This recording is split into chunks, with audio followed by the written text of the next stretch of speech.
الحمد للہ وحدہ والصلاة والسلام علی من لا نبی بعدہ اما بعد فاعوذ باللہ من الشیطان الرجیم بسم اللہ الرحمن الرحیم ان ربک یبسط الرزق لمن یشاء ویقدر انہ کان بعبادہ خبیرا بصیرا وقال اللہ تعالی فی مقام آخر ان اللہ هو الرزاق ذو القوة المتین صدق اللہ العظیم رب اشرح لی صدری ویسر لی امری واحلل عقدۃ من لسانی یفقہوا قولی کہ بے شک تمہارا رب جس کے لیے چاہتا ہے رزق کو کشادہ کرتا ہے اور جس کے لیے چاہتا ہے تنگ کرتا ہے، اور وہ خوب جاننے والا ہے اور خبریں رکھنے والا ہے اور بندوں کو دیکھنے والا ہے، اور بے شک وہی ہے رزق دینے والا، بڑی قوت والا اور متانت والا۔ تو یہ آیات جو آپ کے سامنے میں نے تلاوت کی ہیں، رزق کی کشادگی سے تعلق رکھنے والی آیات ہیں۔ ہمارے کئی جاننے سننے والے دوست احباب یہ کہتے رہتے ہیں مسلسل کہ کچھ آیات کے وظائف دیں جس سے ہمارے رزق کی کشادگی ہو۔ تو نبی پاک صلی اللہ علیہ وسلم کے دور میں بھی یہی حال تھا کہ جن لوگوں کے رزق تنگ ہوتے تھے وہ نبی پاک صلی اللہ علیہ وسلم سے آ کر شکایت کیا کرتے تھے۔ نبی کریم صلی اللہ علیہ وسلم ان کو مختلف وظائف یا مختلف کلام بتایا کرتے تھے جس کے ذریعے سے وہ یہ کیا کریں۔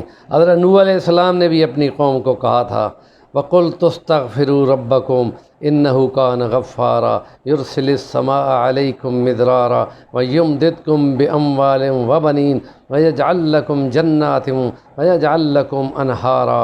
وہ تمہارے باغ و بہار بنائے گا، تمہیں اولادیں دے گا، تمہاری نہری رقبے ہوں گے۔ تو یہ تھا کہ تم استغفار پڑھو، زیادہ سے زیادہ استغفار پڑھو۔ جن کی اولاد نہیں ہوتی ان کو زیادہ سے زیادہ استغفار پڑھنا چاہیے، اور جن کو رزق کی کچھ نہ کچھ تنگی ہے یا کم آتا ہے تو ان کو بھی استغفار کی طرف بہت زیادہ جانا چاہیے۔ یہ استغفار یا استغفر اللہ العظیم یا استغفر اللہ ربی من کل ذنب واتوب الیہ یا مسنون استغفار جو جنگ سے بھاگنے والا ہے، خدا اس پہ سخت ناراض ہوتا ہے تو وہ کہتے ہیں مسنون استغفار یہ استغفر اللہ الذی لا الہ الا هو الحی القیوم واتوب الیہ۔ اس میں استغفار بھی ہے، اس میں توحید بھی ہے اور اس میں توبہ بھی ہے۔ تو وہ استغفار جس میں یہ چاروں چیزیں اکٹھی ہو جائیں، تینوں چیزیں اکٹھی ہو جائیں تو ان کو زیادہ پڑھنا چاہیے۔ سورۃ کوثر کے بارے میں بھی آتا ہے کہ یہ زیادہ پڑھنی چاہیے۔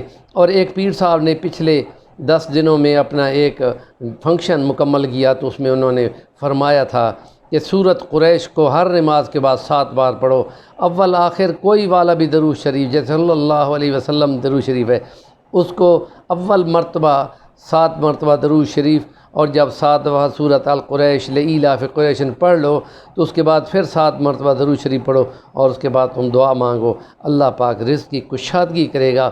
اور رزق کی کشادگی کے وظائف اس لیے ہیں کہ نبی کریم نے فرمایا تھا کہ جب بھی گھر میں داخل ہو تو گھر میں کوئی ہو یا نہ ہو تو اس وقت کہو بسم اللہ الرحمن الرحیم اللہم صلی علی محمد وبارک وسلم علیہ، پھر زور سے اونچی آواز میں کہو السلام علیکم ورحمۃ اللہ وبرکاتہ۔ کوئی بھی گھر میں نہ ہوگا تو فرشتے جواب دیں گے، اس سے رزق میں برکت آتی ہے۔ اب گناہوں کو چھوڑ دینا بھی ایک وجہ ہوتی ہے کہ گناہوں کی وجہ سے خدا تعالیٰ کی ناراضگی ہوتی ہے۔ خاص طور پہ اس زبان سے ہم وظیفے پڑھتے ہیں، اس زبان سے جو لوگ جھوٹ بولتے ہیں ان کو توبہ استغفار کرنی چاہیے، اور وہ تمام ولاگر جو جھوٹ کے نریشن کو بیان کرتے ہیں ان کو بہت زیادہ توبہ استغفار کرنی چاہیے۔